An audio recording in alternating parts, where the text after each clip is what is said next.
beautiful and sunny morning to you from the city of Abuja, and welcome to the Advent Cable Network Nigeria. This is another exciting edition of Now Streaming, your morning talk show where we address burning issues, celebrate good news, and discuss topics that have the potential to change our lives. I am your host, Smart Simon, and I have with me this morning Barrister Patrice Akwara, a public opinion analyst, and Mr. Benson Agbos, a financial, hospitality, and tourism expert. You're welcome, sirs. Thank you. Thank you very much. Good morning. Good morning. Yeah, appreciate it.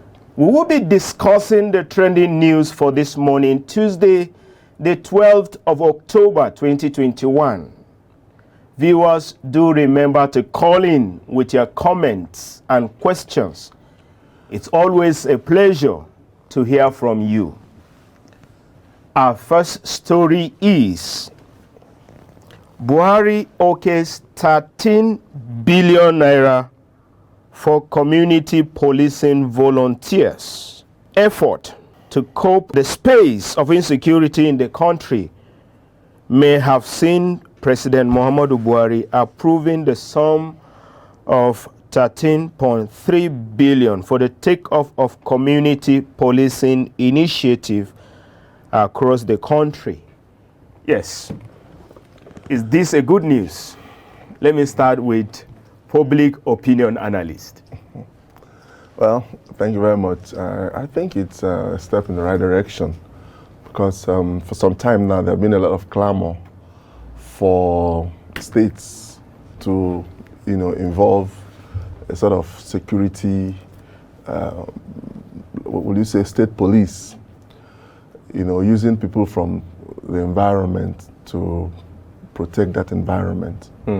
So I think essentially that is what community policing is all about. Yeah. Because you raise people from the community, they know themselves, and because they know themselves, they are also able to know when a stranger comes into that society, Exactly. into that community. So in my own opinion, I think it's a step in the right direction. I have advocated for this in this program countless times to ensure that community policing kicks off. And if money has been earmarked, I want to believe that this is the right way to go. Yes, you are the financial analyst. Considering the money involved, Yes. 13.3 billion. As a Nigerian, let me look at it from political aspect before I go to financial aspect. Okay. It's a really good policy and a decision at this point in time in our country, Nigeria. And from development point of view, in any community, the people that live in the community, number one, they have history of that community. Number two, they will tell you the forbidden things in that community. Number three, they will tell you about the topography, where to go, and how the environment look like. So for our president to okay this community policing is a welcome this thing at this time around. Another thing that we must look at this policy approval now is that money is involved, and when money is involved, this money was earned by Federal Republic of Nigeria, approved by the Federal Ministry of Finance. Now, we are looking at one of the major problems Nigerian government has been facing since political independence is on implementation. The resources will be made available, the resources will be disbursed, but the people that are going to implement the policy, that is where we have the major problem. Because we have been running through policies, budget, sub-budget, and other things in this country. Even our constitution, you see, but the people that will implement it, because anything that has been planned and proposed and it is not implemented, you hardly know how it goes. You hardly know the whether it is going to work or it's not going to work. It is at the point of implementation or work in progress that you can confidently see that this place needs to be adjusted, this place needs to be adopted. And in this regard, it has to do with police. We talked about police college last week, that the police college the federal government need to look into it, because the training they give to police from police college, it's like input and output. You understand? So the government and the people that are concerned must ensure that this money approved, it is well executed. If it is well executed, expectedly we will get the kind of result we will get. And marginally, it will also restore a degree of security within our communities. All right, thank you so much. I think that our concern this morning is not just about okaying the 13 billion, but implementation, and implementation. And the people that are responsible for this must ensure the judicious use of these resources so that our communities will be secured. Now we move to the next trending news. In break with Buhari, Osibanjo won Naira devalued to market rate. And let me quickly read what he said. In a major break with President Muhammadu Buhari, who has consistently opposed the devaluation of the Naira, the Vice President, Professor Yemi Osibanjo, yesterday openly advised the central government of Nigeria, CBN, to adjust Naira exchange rate to be as reflective of the market as possible to boost supply. Yes. Yes. Talking about devaluation of Naira. You see, devaluation. What is it all about? Devaluation is a fiscal policy, and it has to do with currency, national currency. And in fiscal policy and international markets, what play out most is the correlation between demand and supply. And you cannot just, as a nation, you don't just wake up in the morning and say, okay, we want to devalue Naira. There are key variables that will help you to devalue Naira. The rate at which we are going in this country now, what we are passing through now, the level of inflation in the economy now, I call it a galloping inflation. Because if you go to market in the morning, maybe the next 7 o'clock, by 8 o'clock, the price has really changed. So they should not pursue the issue of devaluation of our Naira. The government should look inward, because there are things that will make our Naira value to go up in terms of capital investment. You find that if you look at Nigerian budget, all the capital budget item, they are not looking at it. We are concentrating. These people have not been paid salary. These people have not been paid salary. But there are, the area where this revenue are being generated from, they don't even look at it. And even when the revenue is generated, we keep on paying overheads. And because if you make money, you must save money. You save money, and then you also make an investment. And so when we keep on spending in a market, if you keep on buying, you will keep on buying, and you will run into debt. But if you have something to offer to the customer or to the consumer, definitely, meaning that you are selling something, money will be coming into your hand. So it's not just to devalue our Naira, but the government should look at where the taxes are being collected from. Is it petroleum? Is it agriculture? Is it commerce? And all this and that. By the time demand and supply begin to play, you find out that the value will go up, either arithmetically or geometrically. All right, thank you so much. Now, let me come to you. From the experts who spoke on this day, argue that the effective exchange rate, even by International Monetary Fund, was between 435 and 440, stressing that the overvaluation was more less than 5%. And this is just as the president of the African Development Bank, Dr. Adesina, yesterday stated that Nigeria requires $15 billion annual investment on infrastructure to bridge the huge infrastructural gap in the country. And they both spoke on the first day of the 2 mid-term ministerial performance. Now, talking about devaluation of Naira, I don't know whether what are your thoughts about what the Vice President has said? Is it the right thing to do to devalue Naira at this point in time? Maybe he wants... Have we not over-devalued this Naira? I was thinking, because maybe he wants to deal a final blow to somebody who is in coma. Because for me, I was even shocked when he said it yesterday. Because the Naira is already devalued. The exchange rate about 3 years ago, or let's say about 5 years ago, was 386, later to 400. It dangled between 400 for a long time.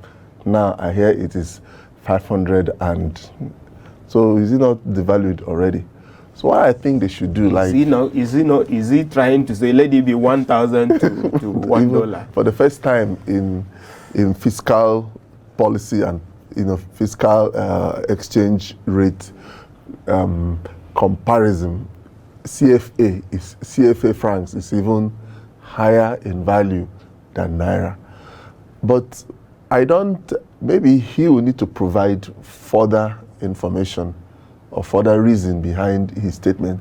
But for me, I think just like he said, my colleague here said, you have to have something you are producing that you are also exporting, which will put your Naira at a competitive advantage because of the demand for that your production, that thing you're exporting. So if you don't have anything you are exporting, you're not. Normally, your Naira will be weak. Your money will be weak.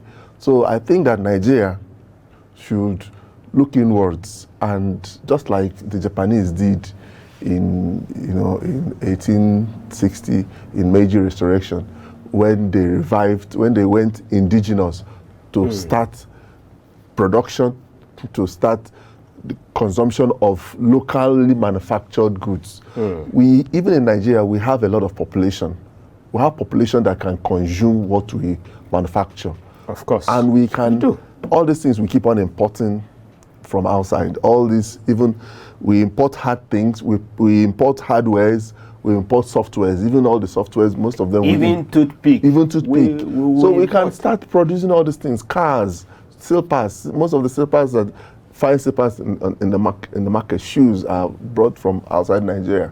So we can start local production to jumpstart our own economy. Okay.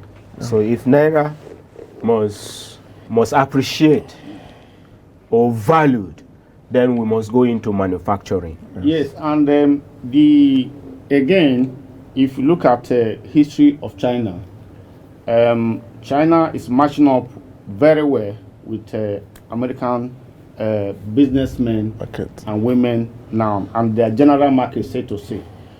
Because if we can have what I call a closed economy for a reasonable period of time, and that is not going to be 100%. Maybe you can have a closed economy of 97%, and then 3% will be for import of essential items. For instance, maybe bulldozer, other things that we don't have capacity to produce in this country, to ensure that by the time we use 3% to import those items to our economy, it will improve our economy. It will improve the social and economic activity that will generate income within the country. And the Chinese government adopted this many years back, and under this closed economy, they adopted another policy called push economy. Understand? Push production. Meaning that China were producing without considering the standard, like the UK the German, and the France. And because the practice make it perfect, they were you see some Chinese phone who have 4 SIM, 3 SIM, you plug it, you blow off. Fine, they tried. We have not even attempted that. So with this push to market policy adopted under closed economy by China, they were over time were able to produce things locally, and they outsource production machines from America. But today, America and China are at par. And again, when we relate it to finance, we are talking about capital flight. If you go to Kano State, the number of my Igbo brothers that import items from China every day, they don't send naira, they send dollar. And that is why I say that the vice president, they're supposed to look inward. It's not come to carry microphone, come to the stage and pronounce something. You must gather information. You must gather something that will help you. So there is a capital flight. They exchange naira for dollar at a higher naira volume. Understand? And they get few dollar to get their product, their goods, sent to them in Kano, in Abia, in any part of the country. And so our money, the reserve money we have, is going out from time to time, and it is deflating our economy. So when we have a closed economy, I'm quite sure that it will go a long way to restore our naira. In fact, yesterday I listened to some analysts. They said we need a draconian policy in Nigeria where this appetite for foreign product that we have, every average Nigerian feel that using foreign material, foreign car, foreign, anything foreign, you have arrived. We have that appetite.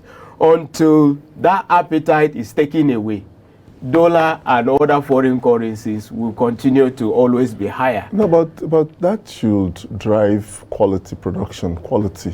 Inward, yes, right? Inward. It should drive quality. There is no, if Singapore, countries like Singapore, countries like, Malaysia, can produce things that are of substantive quality. Yeah. Nigeria manufacturers. So it means that the Standard Organization of Nigeria is not doing their work very well. Federal government should have borrowed to grow economy, not only exit recession. And this is coming from former governor of Anambra, Peter Obi. He's of the opinion that each time you borrow, it should be for to grow to grow your economy. Yes. Do you agree with that? Yes, I agree. I agree with the former governor Peter Obi. He's also an authority in economics. You understand? And then if you look at any national budget, budget is a projection of a revenue, expected revenue, and expenses within a fiscal year. And when you borrow money, traditionally, you should be able to pay back. And in economic wise, if you borrow money to boost your budget, you should be able to invest that money to have what I call financial seed, or another baby of the capital you borrowed, maybe times 3. So that by the time you repay your loan back, you can now fall back on the return on the investment. For instance, if Nigeria borrow maybe 1 trillion to build a refinery, of course the refinery is an asset to Nigerian government. Number 2, the production of crude oil, refining oil, will have it in abundance, and therefore it will have an impact on how much a liter is being sold. Are you getting it? And so it is a long-term project, and the project will continue to serve the government, the communities, and Nigerian citizens from time to time. And of course, they can even dispose it or do a partnership in this regard. So what Peter Obi said is a very, very good one. When Nigerians borrow money, it should not go under the bridge. It should not be drained under the carpet. They should use it for a capital budget, capital project that to bring, relief as far as Nigerian financial budget is concerned. Because what we are talking about, world power, what this is all right. yeah, it's a correlation between your export and import. All right. Thank you so much for that wonderful lecture. Viewers, we still expect you to call in for your comment. Let me come to you. This one is talking about agriculture, and I feel I should talk to you about it. Nigeria's cultural sector has potential. It's even about culture, really, not agriculture. I beg your pardon. Nigeria's cultural sector has potential to transform economy. Do you agree with that? Yeah, of course, absolutely. But the problem we're having so far is that we've not been. One of the issues why we've not been able to galvanize our cultural, potential is because of insecurity. When you talk of culture, you're talking of essentially exporting what you have. Tourists coming in. I was listening to Chimamanda Adichie yesterday, when in a lecture she gave to an organization of Igbo women in the United States. And she talked extensively, in that lecture, she talked extensively about the Igbo culture, that she went to Yale to learn about the Igbo culture. And Igbo culture talked about the Umuada, talked about the organization of Igbo environment, talked about all these carved images that were carved. They talked about some other things that people needed to come there to see, like the rivers, the stories about the rivers. And you find out that most of all these things, I remember when my family traveled to London for the first time, we went to Canterbury at the cathedral there to observe graves of the British ancestors, the empire, the ancestors. We went there to see all these things. Why can't we bring people from outside Nigeria to come and see Ogun, Amadioha, the grave of Otman Danfodio, the statue of Nnamdi Azikiwe, the statue. Can't we do all these things? Can't we take people to Ogun River or the river in Kwararafa, to decorate all these things? These are potential foreign exchange earners, but you can't do all these things in an environment of insecurity. So that's just the problem. Okay. That is the much we can take, viewers, on the headlines today. There are so many. We shall be going on a short break, and when we return, we shall be looking at the topic for discussion, 2022 budget and Nigeria's future. Please stay tuned when we come back from this break.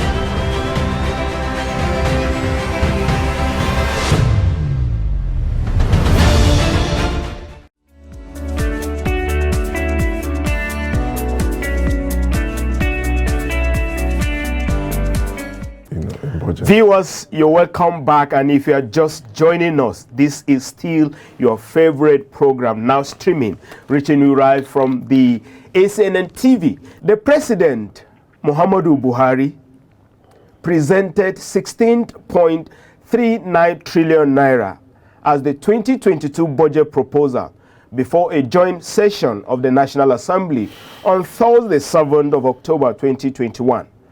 The proposed budget was titled Budget of Economic Growth and Sustainability, According to the president, the 2022 budget is also the first in Nigeria's history where NDAs were clearly advised on gender-responsive budgeting. Also, President Muhammadu Buhari said that defense and internal security were given top priority. You're welcome to the discussion segment, and we shall be looking at the topic, 2022 budget and Nigeria's future. Our guests will be taking us through the items of the budget, considering the Nigeria's future. Still with us in the studio are Barrister Patrice Akwara and Mr. Benson Agbos. You're welcome once again. Thank you. Thank you very much. Now, let's look at the budget that has just been presented. And let me start with the public opinion analyst. What is your take on the 2022 budget as presented by the President of the Federal Republic of Nigeria on the 7th of October? Yeah, I think it's a very ambitious estimate. Okay. It's a very ambitious monetary estimate. And I think from his statement and also the statement of some of his aides, like Mr. Nwabeze and the Minister for Finance, I think the president wants to complete some legacy projects. He wants to leave a mark. He may not want to be jack of all trade, but he wants to be particular on some essential points. Like that is what we have always yearned for. Yes, being particular about some project and you finish it. Exactly. Like he talked about the Lagos-Ibadan Expressway that is going to be completed. He also talked about the second Niger bridge that is going to be completed, and some of the loans that they are also assessing to continue with the rail project and some other serious infrastructure, projects they are running. So I think, it's a very ambitious budget, and I wish him well. Okay, thank you so much. Now, looking at the deficit on ground, do you think the government will be able to actualize their plans in 2022 budget? Well, looking at 2022 budget, my first look on the budget is that it was prepared early, meaning that it's a government document. It's prepared early. Whether they implement it, they don't implement it, at least the government has a document to look at from time to time, and of course the budget is a guide. Looking at, we must be empirical in our discussion. Okay. Because the budget is just projected revenue and expenses, and most of these things, the budget is the revenue, the operational expenses, and the capital budget. It is from this place we have what we call budget components. From years to year, we've been having unique budget.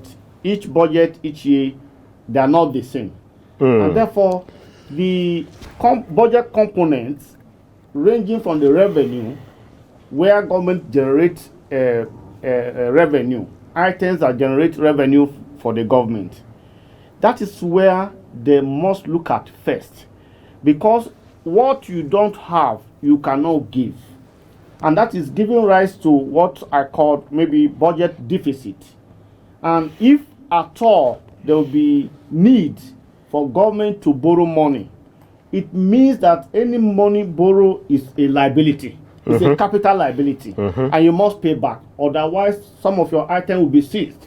So if this 2022 budget is a blueprint that will guide our country and our economy, but I'm saying that the implementation is also very, very important, because as far as I'm concerned, every kobo, every naira means a lot to me as far as my area is concerned. And so when government implements each of these components, you will find out that they will follow it religiously and judiciously. And that will give rise to what I call budget performance. You understand? You know, the budget performance will give you the variance, whether you have overspent or your revenue is high.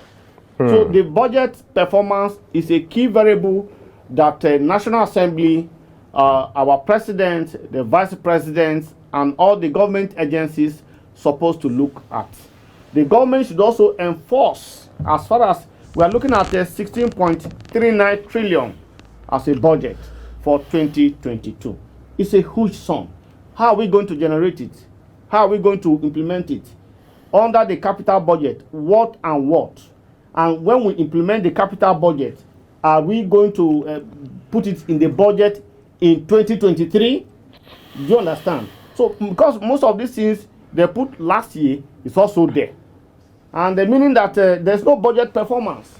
And I urge the National Assembly, our representative, during the election, they will humble themselves.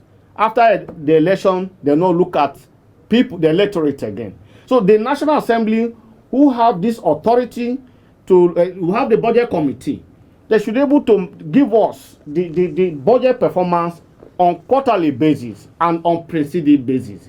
Meaning that the budget that has been approved by the Federal Republic of Nigeria, this is how far we have gone on paper. Then the media should be able to show Nigerians that road in Bayelsa is constructed, the road in Lagos is constructed, the road in Lokoja is constructed, and the market that they're supposed to build is also placed. It has been built and it is functioning. The pipe-borne water is functioning. So until it comes to that, otherwise it becomes what? A paperwork. All right, thank you so much. Now, the deficit in the budget is 15.01 trillion. And Mr. President has said that the deficit will be financed by borrowing. Do you think that is a good thing to do? Haven't we borrowed enough already in Nigeria? And what have we been doing with what we have been borrowing? Well, I can tell you that Mr. President, being the president himself, I'm sure he receives advice from financial experts and economists. Being that the deficit will be financed by borrowing, essentially speaking, you know, borrowing in itself, there is nothing intrinsically bad in borrowing. It's just what you use the money to do. And I can also tell you that what you borrow, when you borrow and apply it to those sectors of economy that can help the most critical aspects of the economy to perform well, better rather. You find out that your borrowing is now, it will be in good order and it will generate more revenue for government. Take for instance, some part of our borrowing has been substantially on fixing railway roads, you know, railway for our in long distance haulage. Yes. And you begin to wonder, is that really what we want, what we need? Sorry, let me give you this information. Yesterday I saw that the railway, the Minister of Transportation had taken 61 billion for maintenance. But the railway has only generated 1.13 billion. Okay. You know, thank you very much. You see, railway is a modern means of transportation. Exactly. And it helps the economy. If you go to some cities, like city of London, if you go to Brussels, if you go to Germany, you find out that railway system helps the economic activity within those critical areas of that society that generates more money because of more startups, more private businesses are going on there. So the ease of movement, they don't need to use cars every time to be moving.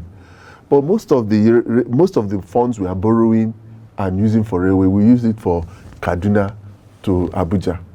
How much business is go on from here to Kaduna and from Kaduna to Niger Republic?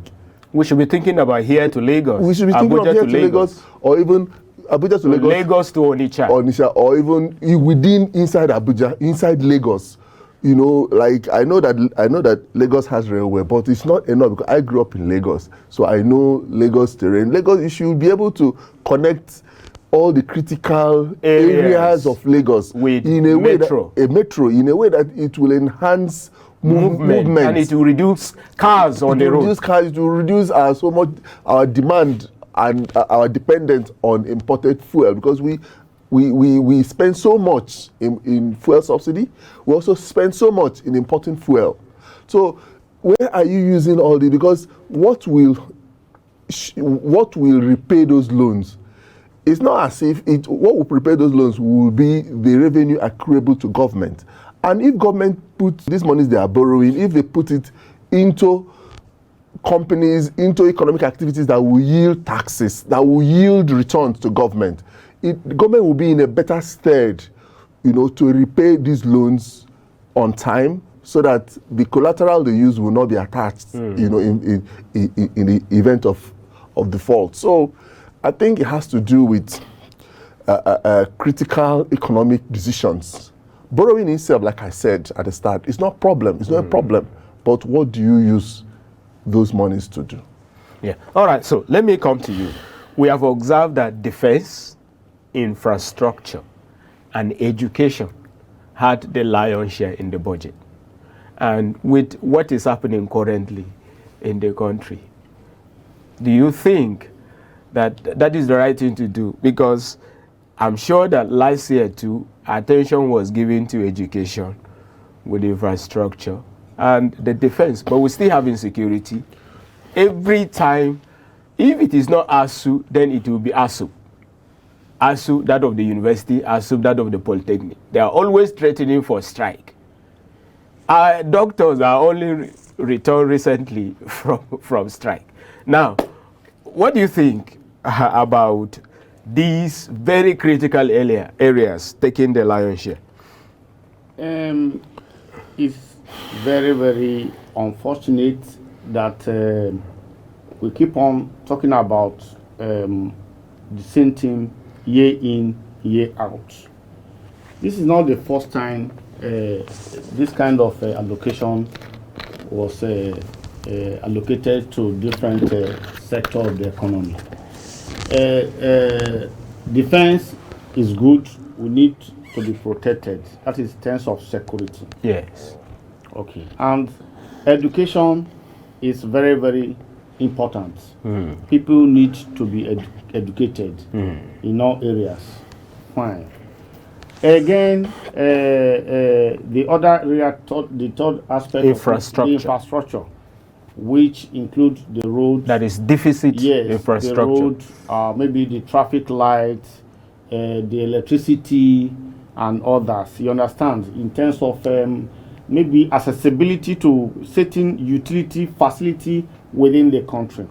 What we see in the budget is it's okay if government say it is their priority. Then government should follow the implementation. And if you look at the budget, the item in the budget, I think I've not even looked at the budget itself, but I think it's more than 30 or so items. But if government is looking at these three, they should follow it in a such way, in a systematic way, that the whole money is not released to them. And I also want to say that our Minister of Finance should be able to come in, because the reason why many things are falling in our country, Nigeria, is that the institutional and agencies that are giving authority, they are not performing to expectation. You understand? Because the Minister of Defense or the Minister of Education will not just carry money without approval or due process from the Federal Ministry of Finance.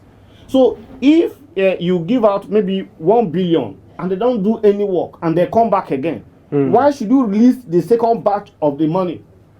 Knowing fully well that the first one was not judicially. Okay, now they give you that they bought ammunition worth of maybe 10 billion, and you go there, you don't see no inventory, no stock taking, no delivery note, and then the minister come again and say, okay, with a binding paper, and then say, okay, this is what we have bought, and we need another one. So these agencies that monitor this, if they are abreast of what to do, you understand, and that is has to key down to implementation, you find out that this money, we may not even finish it before the end of the year, but yet we can achieve the purpose of the budget. Yeah, I want to add to what he's saying. You know, what's the quality of your implementation? I think that has always been the major problem. Yes, because from the angle, I want to take it from this angle. Essentially, you talked about three things: security, education, and infrastructure. Yes. What kind of education? Are you going to put this money allotted for education to recycle this quality of education we have? Or are you going to redraw a new curriculum? Education where we base on theory, no practicals. We produce students who are unemployable. Students who only memorize to write. Thank you. Who are and pass their exams, and after that, are you going to recalibrate the school curriculum to produce students who can grow the economy, who are entrepreneurial, who are research-minded, who are who can run a modern society? Or are you still going to throw the same money on education based on what you have been having in the past? Somebody said you cannot continue to do the same thing and expect a different result. Okay, you talk in terms of security. Most of all these things stand or fall on security. Are you the kind of security architecture that has brought us to this state of lawlessness and insecurity in this country? Are we still going to throw this money earmarked for security, into this kind of security, just go buy Tucano helicopter, to buy this, to buy that hardware, without redrawing our security roadmap to ensure that we are really secured with all these monies we are spending into it? In terms of infrastructure, what kind of, is it the same old China roads you still build, just like in Imo State, the one they built sometime? China roads, immediately the first rain, it washes it. After spending billions, the next administration will start again. Putting money on the same road. Why not we redraw, we do a summit and redraw how we are going to go about all these things in a way that if we are putting 1 million naira in something, it will have a lasting quality that will last, so that another administration that will come, let them not recycle the issue of building road again. Let them face something else. Another thing. If this administration have spent 8 years and all that they wanted was to pay attention to road infrastructure, to ensure that all the major federal roads that link all the state were properly built and taken care of, it will be a thing of the past. You move on to another thing. Many years back, Libya produces oil, like Nigeria. And when they want to construct roads in Libya, the president told them, I'm not into construction, but the little I know is that there are roads that can stay for 5 years. It begin to go bad. There are roads that you can construct, that is the value attached to the diameter and centimeter of all the material they use. And so he told them that this road, I want to do it to last for 100 years. Good. So that Libya have money and they want to do this road, and the road must last for 100 years. The same policy Israel adopted. Look at the road in Israel. No cracking, nothing. That brings us to what I call quality assurance. Exactly. Are you getting it? So it's not just to carry bulldozer and say, okay, want to provide road for people. You clear people's farm, clear people's house, and the road is not motorable. It's not passable. So Libya did that. So for the next 100 years, they signed contract with Julius Berger. If there's any crack, they are going to be held. In fact, for the first 10 years, there must be no crack. The first 20 years, nothing. So that road project in Libya and Israel, the government will not come back and budget for it again. No, there won't be any need. Even 1987, in my local government, the road from Bokolo to Okpoga was constructed by Julius Berger. The road is as strong as anything. It's motorable. But the one they construct within the city and this and that, and the governors are commissioning, before you know, you can't pass again. You can't travel to Agbo. You can't go to Kigwe. You can't go to Enugu. You can't go to Jos. Then what is the meaning of this budget? All right. So let me come back to the barrister and the public opinion commentator in the House. From your observation so far, as the actualization of the budget and implementation, do you think that this budget is favorable to the youth? Is it favorable? Well, the budget breakdown talking about, since it contains more on education, and more than 90% of budget being spent on education is on the training of young people, apart from paying staff salary. Yeah. So I think it's centered on the youth. It will be favorable to them. And also, if you recall, I think it was yesterday during the retreat, the president said that they're releasing about 13.3 billion for community policing. I'm aware from my own locality, by his grace, I'm the traditional prime minister there. We are going to hold a security summit this Saturday. And part of that security summit is to sensitize the people, the young people we have recruited for this community policing. So it's going to give a lot of job to young people in the security, And the president also said, I guess I heard him clearly say that police will be empowered to employ 10,000, to recruit 10,000 per year. So, and that's also the young people that will be recruited. So, to that extent, but I would have loved to see a deliberate policy in putting money in encouraging startups.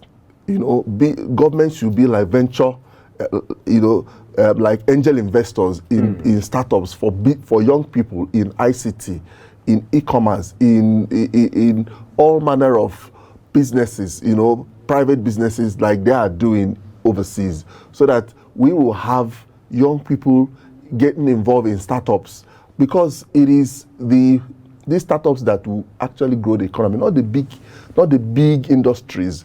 These young people can develop apps that will help us, can develop softwares, can build data, can do a lot of things, and can also employ more people.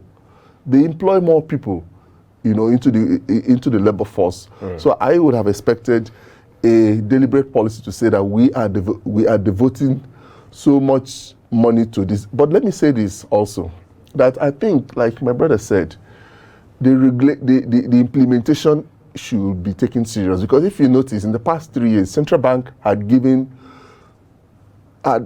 so much money to support agri-based projects.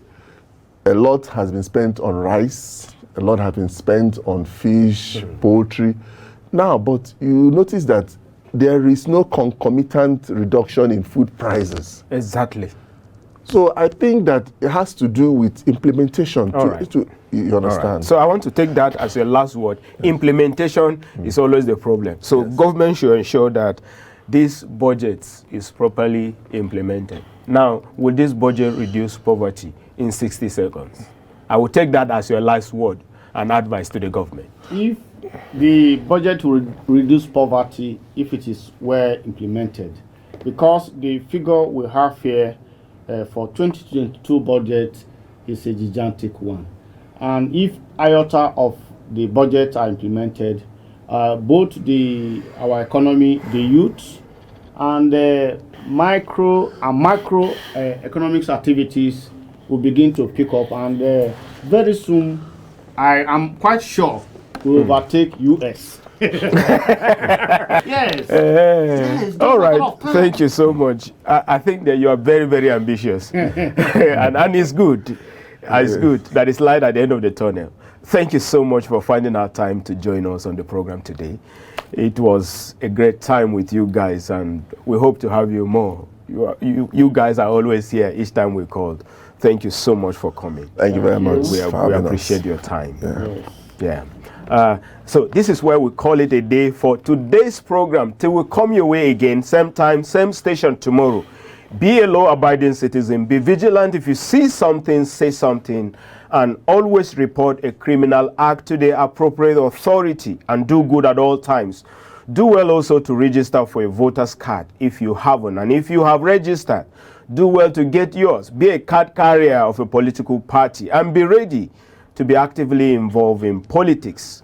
Government is for everybody and not some selected few persons. Remember, God is the ultimate protector and deliverer. Therefore, put your trust in Him. Thank you so much. And we hope to do more for you and with you. I am Smart Simon, and bye.